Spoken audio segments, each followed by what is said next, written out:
RS coaching centre में आप लोग का स्वागत है। आज हम लोग पढ़ेंगे क्लास 12th के जो आर्ट्स क्लासेस का जो इतिहास है, इतिहास के कुछ प्रश्नों को देखेंगे जो 2025 के लिए महत्वपूर्ण होने वाले हैं। तो चलिए एक नंबर क्वेश्चन देखते हैं। कह रहा है अंग्रेजों ने भारत क्यों छोड़ा,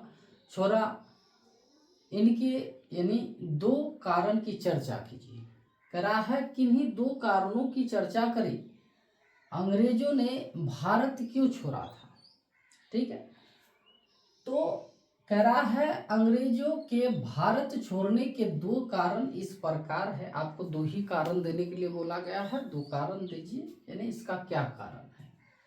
तो एक कारण क्या है, भारतीय क्रांतिकारियों द्वारा लगातार आंदोलन करने के कारण, यानी आज से नहीं 1857 से ही क्रांति लगातार चलते आ रहे थे 1942 तक, ठीक है। ये क्रांति, उसके बाद दूसरा क्रांति, दूसरा से तीसरा, इस तरह से क्रांति लगातार चलते आ रहे थे। तो कह रहा है भारतीय क्रांतियों द्वारा लगातार आंदोलन करने के कारण यूरोपीय लोगों को भय हो गया था कि अब भारतवासी हम लोगों को यहाँ पर नहीं रहने देगा, ठीक है। अंत में वही हुआ और यहाँ से क्या भागना पड़ा, ठीक है। ये कारण था। हम लोग क्या कर रहे थे, बार बार आंदोलन कर रहे थे, क्रांति लड़ामर, यानी किसी तरह उनको हिंसा अहिंसा दे करके दोनों मार्ग था। तो ये सब अंग्रेजों ने डर गया था, जो नहीं अब हमें यहाँ नहीं रहना है, हमें यहाँ से हटना चाहिए, ठीक है। ये एक कारण था। दूसरा कारण क्या था, द्वितीय विश्व युद्ध के समय, द्वितीय विश्व युद्ध, यही मुख्य कारण तो यही था। 1939 से जो 1945 तक जो चला था द्वितीय विश्व युद्ध, ठीक है। यही कारण, यानी पहला मुद्दा था। इन्हीं के कारण भी हम लोग क्या, हमारे देश को आज़ाद हो पाया। अंग्रेजों ने हमारे देश को छोड़कर भागे। देखिए, द्वितीय विश्व युद्ध के समय इंग्लैंड सरकार इतना कमजोर हो गया था कि भारतीय लोगों के साहस के सामने झुकना पड़ा और वे लोग भाग गए, ठीक है।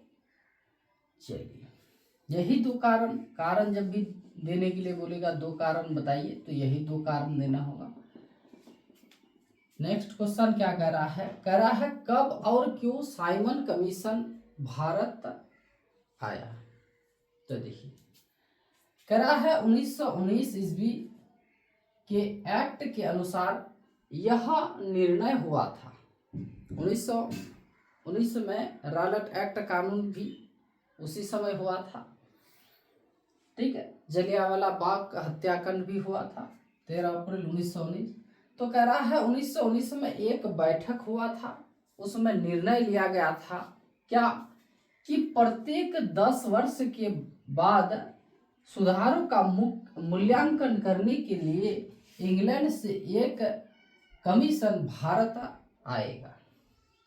वो लोग बैठक किया, बैठक करके 1919 में, अब बैठक करके यह निर्णय लिया गया, जो अंग्रेज जो इंग्लैंड के जो सरकार है वहाँ फिर बैठक होगा 10 वर्ष के बाद, वहाँ से कोई यानी अंग्रेज यहाँ भारत में आएगा, एक साइमन भारत आएगा और पूरा वह क्षेत्र का क्या करेगा, जायजा करेगा, यानी क्या हुआ था, क्या है नहीं है, ठीक है। कह रहा है इसलिए 1928 ईस्वी में जॉन साइमन की अध्यक्षता में एक आयोग भारत आया था और इस आयोग ने एक भी भारतीय न था, जबकि उसका उद्देश्य भारत के हितों की ही देखभाल करना था। तो ये लोग जो बैठक किया 1928 में,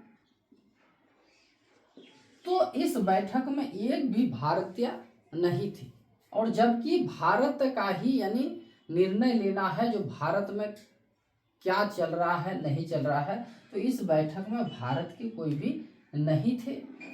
तो कह रहा है आयोग में एक भी भारतीय न था, जबकि उसका उद्देश्य भारत के हितों की देखभाल करना था। अतः भारतीयों ने इसका जगह जगह पर बहिष्कार और जोरदार विरोध किया। जब बैठक हुआ, भारतीय लोग नहीं हैं, अब उन्हीं का यानी जायजा लेने के लिए भारत आ रहे हैं आप, तो यानी हमारे देश में जगह जगह लोगों ने क्या किया, बहिष्कार किया और जोरदार विरोध भी किया। जहां भी यह आंदोलन गया वहां पर भारतीयों ने इसका काले झंडे दिखाकर साइमन वापस जाओ का नारा भी दिया। जब ये साइमन कहा तो मुंबई में पहले, इंग्लैंड यानी लंदन से कहा आया तो मुंबई, तो यहाँ तो क्या किया, यहाँ के लोगों मुख्य नेताओं ने तो साइमन को काले झंडे से यानी क्या किया, स्वागत किया। काले झंडे से उनका स्वागत यानी समझ जाइए ये क्या किया, विरोध किया। साइमन कमीशन क्या, वापस जाओ, साइमन वापस जाओ, साइमन क्या, गो बैक, इस तरह के वहां नारे लगाए गए।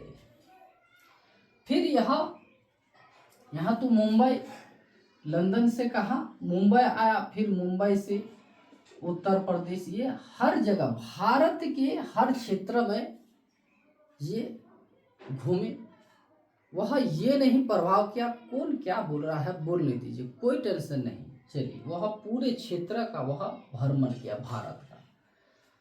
तो काले झंडे दिखाकर साइमन वापस जाओ के नारे के समय बहिष्कार किया। अंग्रेजों ने प्रदर्शनकारियों का दमन बड़ी क्रूरता से किया, और ये जो हमारे देश में जो सैनिक बल थे ये तो कहाँ किसके, तो अंग्रेजों के थे, ठीक है, भारतीय था लेकिन वही लोग यहाँ शासन कर रहा था तो उन्हीं के बातों पर चलते थे।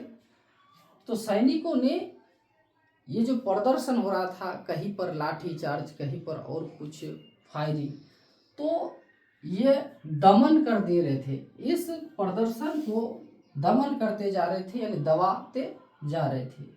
जब यह आयोग लाहौर पहुंचा, जब ये साइमन कहाँ पहुंचा, तो लाहौर में पहुंचा, तो लाला लाजपत राय, तब वहां पर भी आंदोलन होने लगा।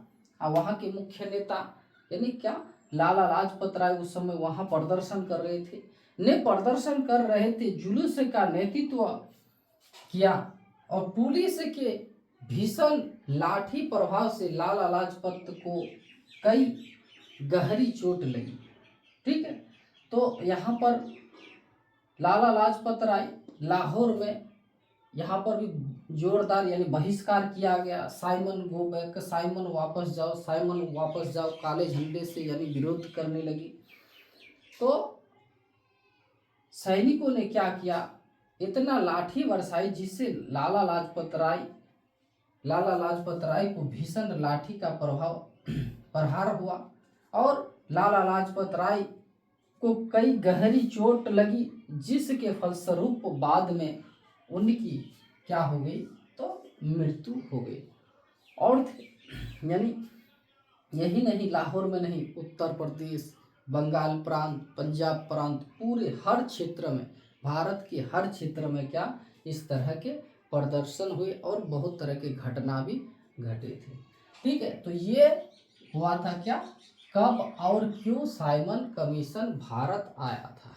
तो ये यहाँ का जायजा लेने के लिए 10 वर्ष के बाद यह नियम बनाया गया था। 10 वर्ष के बाद फिर साइमन बैठेगा, वहाँ पर अंग्रेज बैठेगा, बैठ करके यहाँ क्या दिक्कत है नहीं है वही जायजा लेने के लिए यहाँ आएगा, ठीक है। और जब आया था ये 1928 में, तो इस तरह के बड़े बड़े घटना भी हुए थे।